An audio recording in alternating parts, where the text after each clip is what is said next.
निषाद राज का जो किला है ये पूरी तरह से कई बार जाके वहाँ घूमे देखे हैं और उनके परिवार को भी ये जानते हैं। तो मैं चाहता हूँ कि निषाद राज के बारे में जो प्रकृति पूजक थे, जो उनका इंजीनियरिंग था वहाँ का, मैं चाहता हूँ आप प्रत्यक्ष देखे हुए हैं तो उस पर आप प्रकाश डालें। आला प्रसाद निषाद जी, आइए। साथियों, हमारे बीच में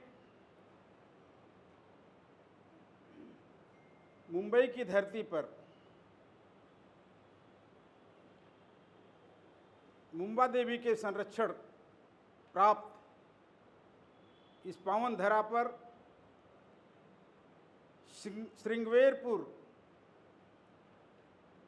इलाहाबाद के नरेश, जिन्हें राजा के रूप में, महान राजा के रूप में जाना जाता था,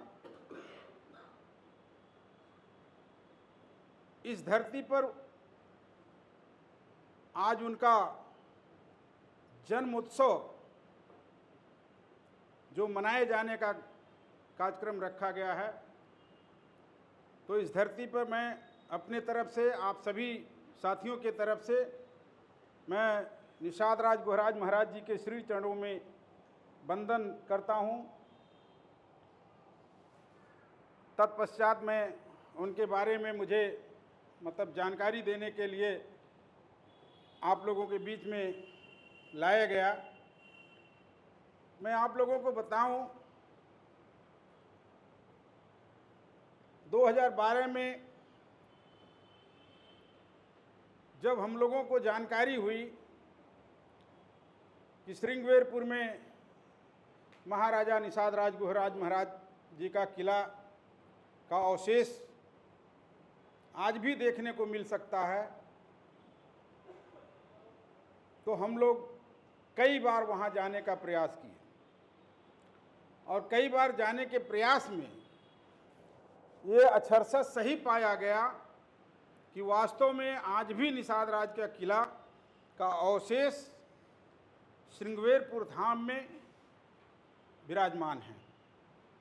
मोटी मोटी दीवारें और चिपट किस्म का ईंट से बनाया हुआ उनका किला का अवशेष आज भी विद्यमान है।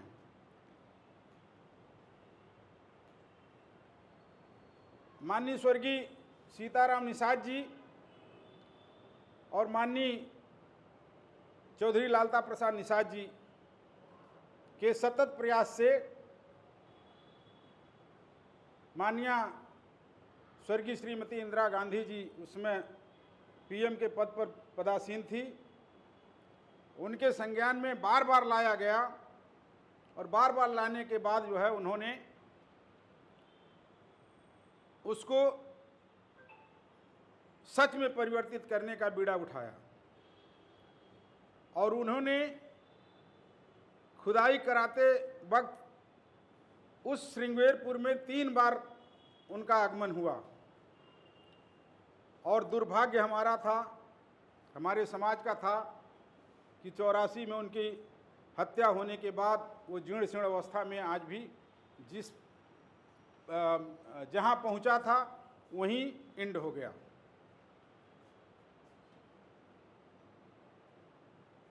आपने निषाद जयंती को तर्कशील नाम दिया, तो तर्कशील नाम देने के पीछे का तर्क हमें जानने की ज़रूरत है। अभी आप लोग अगर श्रृंगवेरपुर में अगर कोई साथी गया होगा तो शायद उन्हें पता चलेगा कि आज भी जो है अवशेष विद्यमान हैं और वहाँ का इतिहास ये है कि उनके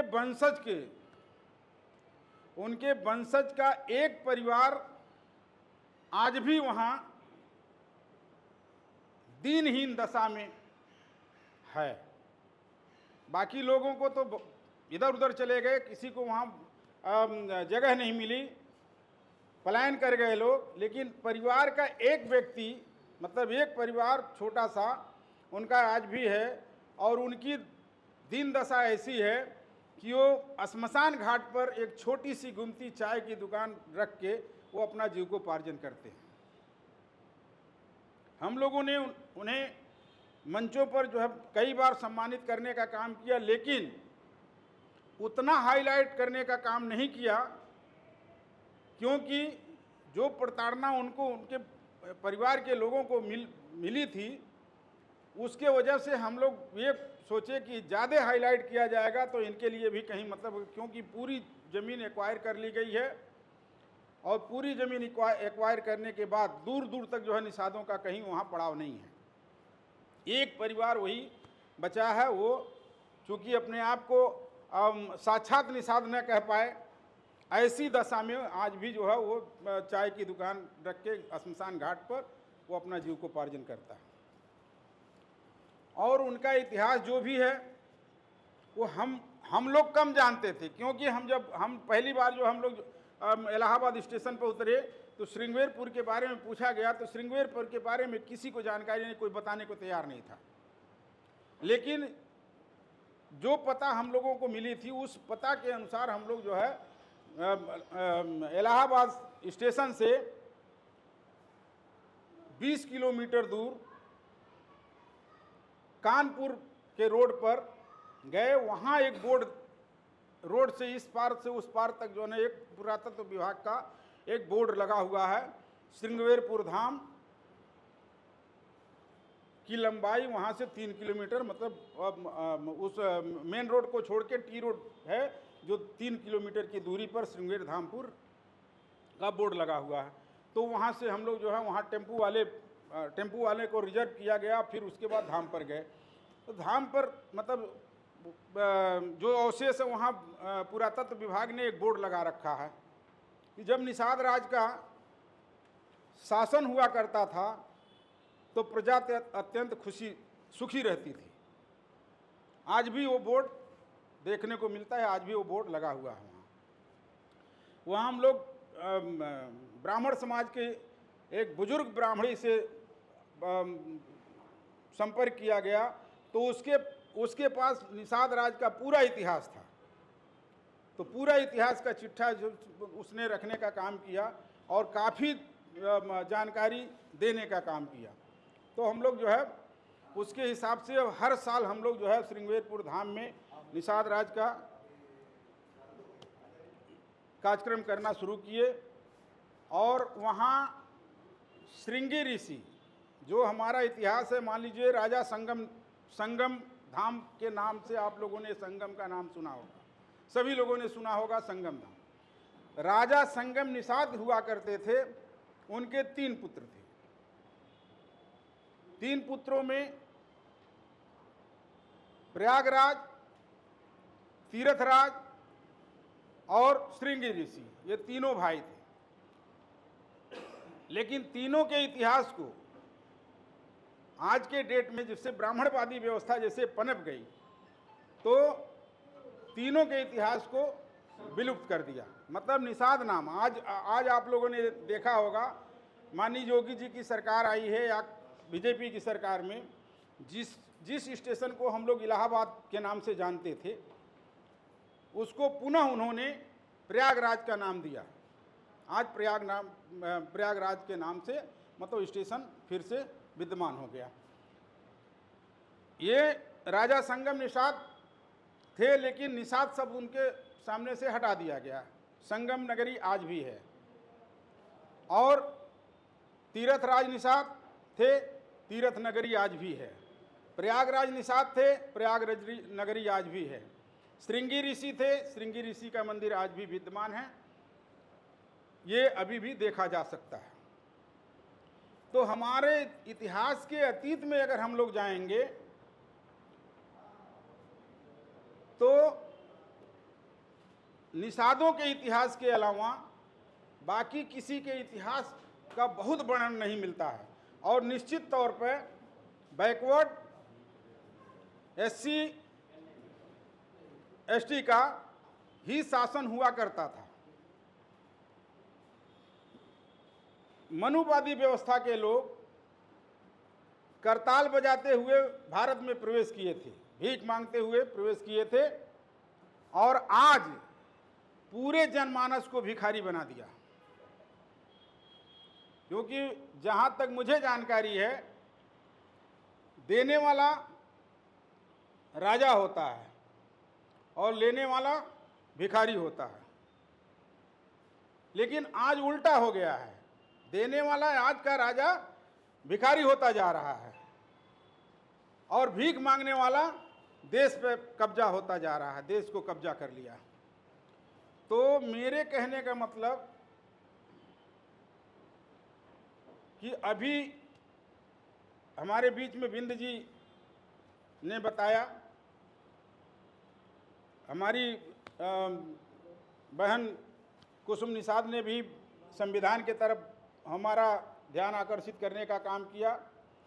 माननीय हमारे अध्यक्ष जी रमाकांत जी भी संक्षेप में निषाद जी के बारे में बताने का काम किया। तो मैं कहना ये चाहूँगा आप लोगों से कि हमें इतिहास में हमारे इतिहास को विलुप्त करने के नियत से आज जितने भी वर्क हो रहे हैं वो हमारे इतिहास को विलुप्त करने के नियत से हो रहे हैं। हमें क्या करना है, जिससे तर्कशील शब्द क्यों आया मुझे बताया नहीं गया है, लेकिन मैं उसका तर्क जान रहा हूं कि तर्कशील शब्द क्यों आया। हमें उस तर्क को सिद्ध करने की चीज है, जो हम पहले से थे वो आज भी हमें प्राप्त होना चाहिए और भविष्य में भी हमें अपने समाज के लोगों के सामने परोसना चाहिए। मतलब ये कि निषाद राज का जन्म पंचमी में हुआ था और राम को लोग मतलब राम का जन्म जो है नवमी को हुआ था, उनसे 4 दिन के छोटे थे। तो हमेशा जैसे मित्र थे किसके, निषाद राज के, राम मित्र थे निषाद राज के, लेकिन हमारे सामने क्या परोसा जाता है कि ये राम के मित्र निषाद राज थे।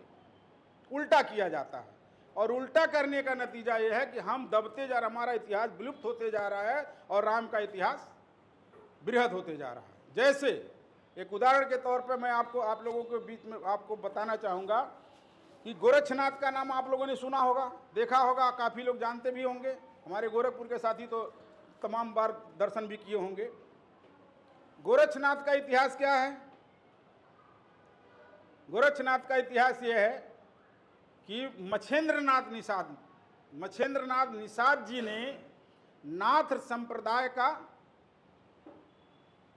संस्थापक थे, उन्होंने स्थापित किया था और आज भी देश में नाथ संप्रदाय का संस्थापक के रूप में मच्छेंद्रनाथ ही जाने जाते हैं, चाहे जहां भी हो।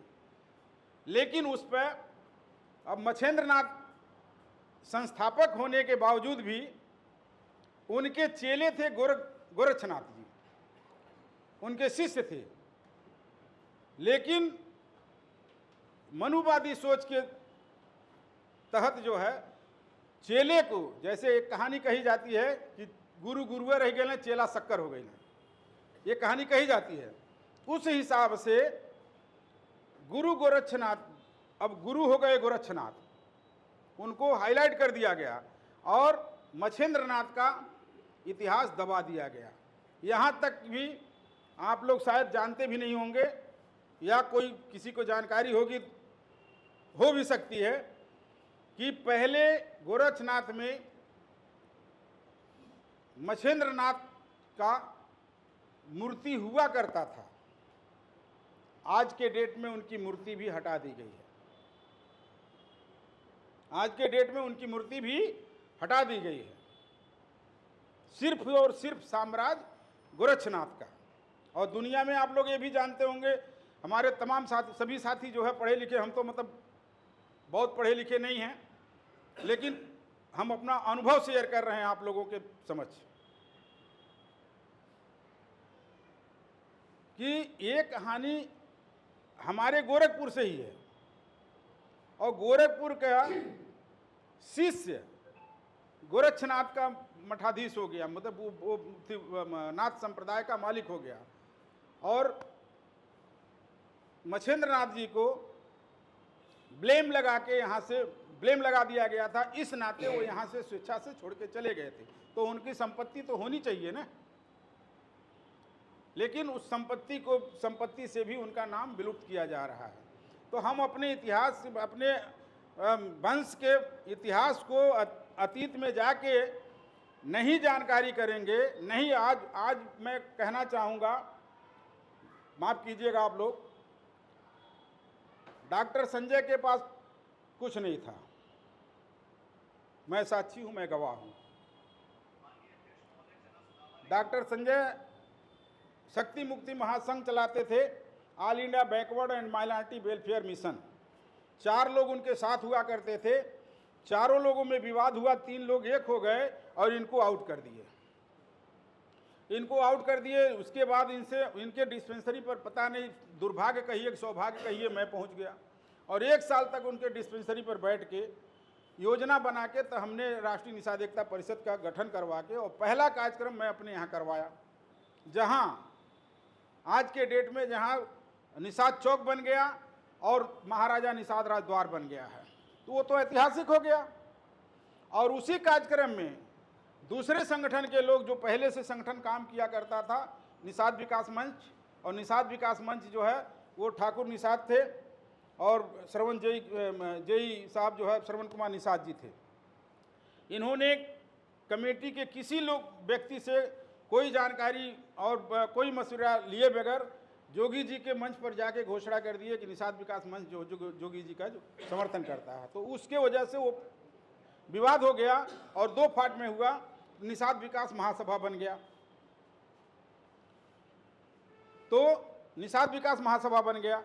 अब निषाद विकास महासभा भी उस मीटिंग में आया था जिस मीटिंग में हम लोगों जो पहला कार्यक्रम करवाए थे, लेकिन वो बीच में ही विवाद हो गया, मंच से नाराज होकर लोग चले गए।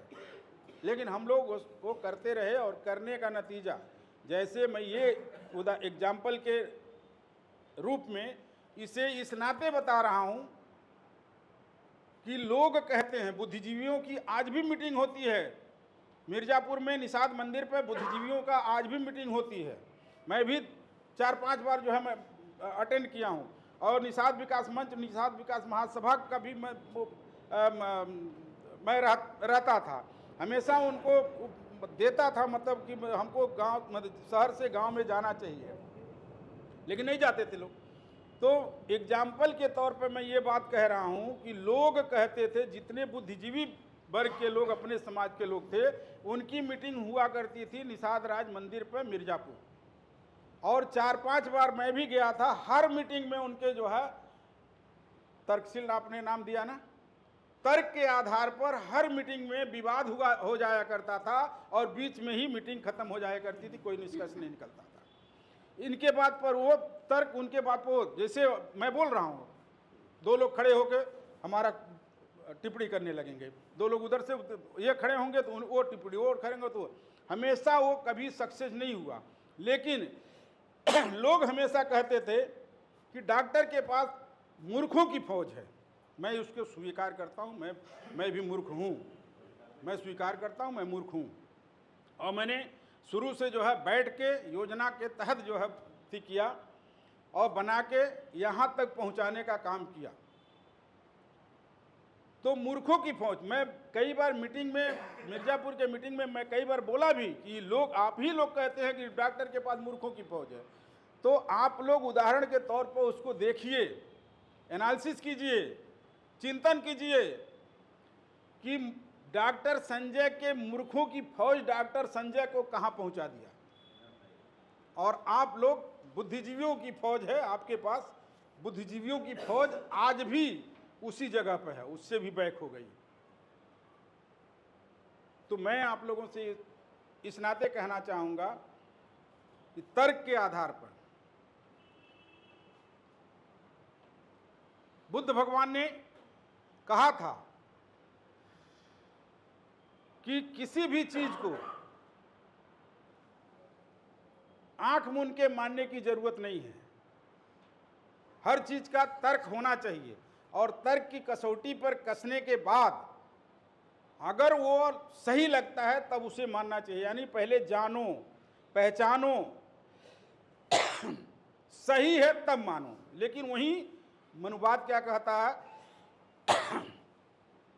कि किसी भी चीज को जानने की जरूरत नहीं है, समय बर्बाद मत करो, हम जो कहते हैं वही मानो। जैसे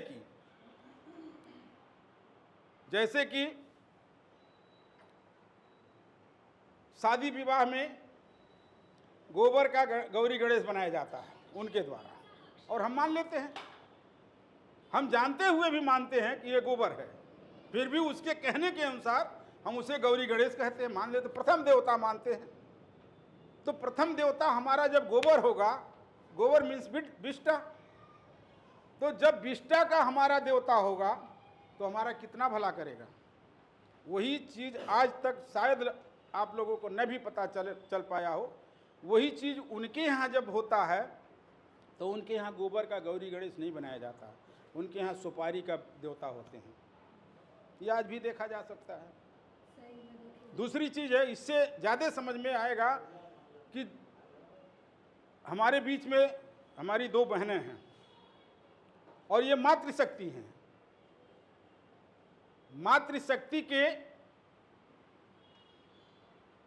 मातृशक्ति की ही उत्पत्ति हम सभी लोग हैं, उन्हीं से हम लोगों की उत्पत्ति हुई है। तो हमारे आपके दिलो दिमाग में मातृशक्ति के प्रति अच्छी भावना और इस तरह का भावना होना चाहिए कि यहीं से सृष्टि का रचना हुआ है, तो उसके हिसाब से उनको सम्मान मिलना चाहिए। लेकिन आज के दौर में क्या हो रहा है, मैं ये कहना चाह रहा था कि हमारे बीच में 2 मातृशक्ति हैं, इनको जो सिंदूर लगाया जाता है वो मांग का, सुहाग का निशानी होता है। जो जिसका पति रहता है जीवित, उसी के मांग में सिंदूर देखी जा सकती है ना। तो सिंदूर जब वो सुहागन के पति की निशानी है और उस सिंदूर को ब्राह्मणवादी मनुवादी व्यवस्था हमसे ही उस गोबर में टिकवाता है। इसका मूल उद्देश्य यह है कि हम जो कहते हैं ये आँख मूंद के, मतलब टेस्ट भी करता है, आँख मूंद के माने जानने का प्रयास न करें। इसके तहत जो है वो जो सुहाग है, जो महिलाओं का सुहाग है, मातृशक्ति का सुहाग है सिंदूर, उसको गोबर में टिकवा देता है कि इसके पति के दिल दिमाग में हमेशा गोबर भरा रहे और हम जो कहें वो मानता रहे। बहुत से तर्क ऐसे हैं। अब हम आते हैं निषाद राज जी पे, क्योंकि निषाद जयंती के उपलक्ष्य में हम लोग आए हैं, मतलब थोड़ा सा इधर उधर एग्जाम्पल देना पड़ रहा है, जिससे हम सभी लोगों को मतलब काफ़ी तौर पर समझने को मिलेगा। इतिहास के अतीत में हम जाएंगे तो हमारा किला मिलता है, राम का कुछ नहीं है, और राम को सबसे पहले जब उनका वनवास हुआ था तो दुनिया में आज के लोग, मनुवादी सोच के लोग, दुनिया में कोई उनको जो है नहीं दिखाई दे रहा था उनका सपोर्ट करने के लिए। उनका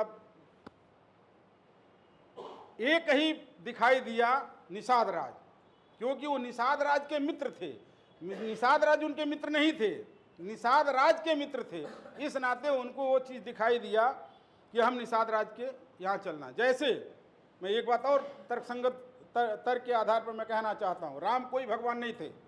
मैं चैलेंज के साथ कहता हूँ, राम कोई भगवान नहीं थे, और इसका साक्ष्य है, इसका प्रमाण है कि राम राजा बनने जा रहे थे, युवराज थे, राजा बनने जा रहे थे, उनका राज तिलक होने जा रहा था। लेकिन राज तिलक होने के पहले ही उनको जो है वरदान कैकेयी ने मांगा था दशरथ जी से, उसके तहत उनको वनगमन करना पड़ा, मतलब राजा बनने से वंचित हो गए। तो ये चीज़ तो हमारे आपके समझ में आनी चाहिए कि राजा का पुत्र राजा बनने जा रहा था, युवराज थे, राजा बनने जा रहे तो भगवान तो थे नहीं। और यहाँ तक उनके माता पिता के लोगों को, माता पिता को भी नहीं मालूम था कि राम भगवान हैं। उनके राज्य के लोगों को भी नहीं पता था राम भगवान हैं। चुनौती है ये। यहाँ तक कि उनके गुरु घराना को भी पता नहीं था कि राम के अंदर कोई ऐसी शक्ति भगवान की छुपी हुई है। यहाँ तक कि 1000 ऋषि मुनियों ने, उस समय के परिवेश में 1000 ऋषि मुनियों ने उनको तिलक लगा के, राम को तिलक लगा के वन में भेजा था। वो 1000 ऋषि मुनियों को भी नहीं पता था कि इनके अंदर ऐसी कोई शक्ति है। क्योंकि तर्क के आधार पर मैं कहना चाहूँगा कि अगर किसी को भी पता रहता कि राम के अंदर वो भगवान की शक्ति छुपी है और राम भगवान है, तो कोई भी राम मतलब भगवान को अपने घर से नहीं निकालेगा। हम लोग आज के डेट में हम लोग मूर्ति पूजते हैं, मूर्ति को भी हम लोग जो है घर से बाहर नहीं करते हैं, उनको इतना सजा के रखते हैं। ठीक उसी तरीके से राम को कोई भगवान मतलब उथी नहीं करता। जब वहाँ निषाद राज जी के वहाँ वो गए तो निषाद राज जी ने उनको सारी वस्तुएं जो भेंट करने के लिए स्वागत के तौर पर सारी वस्तुएं भेंट करने के लिए उपलब्ध करा के वेट कर रहे थे। और उसमें बड़ी बड़ी रोहू और भाकुर की मछलियां भी थी। वो जानते थे, उनको पता था कि ये हमारे वंश के हैं और वंश के होने के वजह से उनको जो है ये चीज़ें भेंट की गई थी और उन्होंने स्वीकार भी किया था, सारी वस्तुएं स्वीकार किया था। लेकिन उन्होंने कहा कि मैं आपकी दी हुई सारी वस्तुएं स्वीकार करता हूं लेकिन भोग नहीं सकता, क्योंकि उनको पिता का जो आदेश था कि आपको वन में 14 साल बिताना है। तो तभी वहाँ जो है उन्होंने जब कहा कि सारी आपकी दी हुई सारी वस्तुएं मैं स्वीकार करता हूं लेकिन भोग नहीं सकता, तो उन्होंने तब निषाद राज जी ने कहा, हे राम, ऊंची आवाज में उन्होंने कहा, हे राम,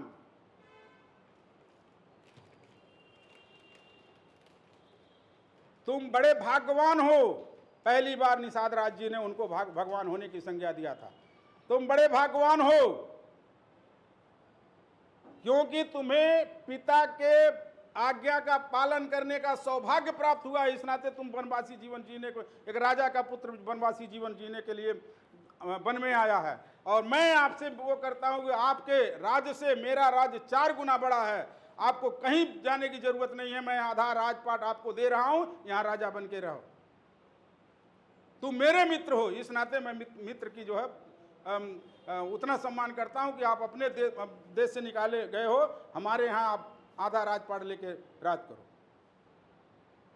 लेकिन उन्होंने कहा कि चूंकि भोग नहीं सकते, इस नाते पहली बार उन्होंने कि आपके अंदर छुपी हुई जो अद्भुत शक्ति है मैं उसे जानता हूं, आपके लोगों को जानकारी नहीं थी, आपके वंशज के लोगों को, आपके राज्य के लोगों को, यहाँ तक ऋषि मुनियों 1000 ऋषि मुनियों को भी नहीं जानकारी थी। मैं उस चीज़ को आज उजागर करता हूँ कि तुम बड़े भाग्यवान हो जिसे पिता के आज्ञा का पालन करने का मौका मिला और निकट भविष्य में पुरुषों में उत्तम माने जाओगे, मर्यादा पुरुषोत्तम कहलाओगे और भगवान राम के नाम से जाने जाओगे। ये पहली बार अगर किसी ने किया था तो निषाद राज जी ने उनको